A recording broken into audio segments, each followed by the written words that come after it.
Joekte, rede eigen, bultjes en zelfs brandwonden. Gevolgen van de jirkes van de roepen. Op het Jereveen is het drokdwaande maar het voortzoeken van de nesten. De meeste zitten nu hier in West-Ellingwerf en Heerenveen. De bestrijder doet goede zaken in Friesland. Ik denk dat het wel 3-4 keer zoveel is als vorig jaar.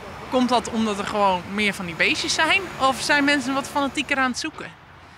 Ik denk alle twee. Het vermenigvuldigt zich heel erg snel. En het is ook een beetje zo, als men wat vindt, dan gaat men verder zoeken. In de Frieske Marn binnen dit jaar rond nota's aan 30 nesten voen. Na een week zult Timmer hier aan de slag. Maar er wordt ook zocht naar een dwarsemer oplossing. De stofzogers van die meneer die ben ik wel heel goed, maar dat is natuurlijk een symptoombestrijding. Het volle beter bij de basis wezen. Het idee is de natuurlijke vijanden van de roep sterker te maken. Sint-Jans, daar hebben we met de squallen en met de plaatselijke vogelwacht hebben een nestkastproject, hebben nestkastens in de bemmen hangen.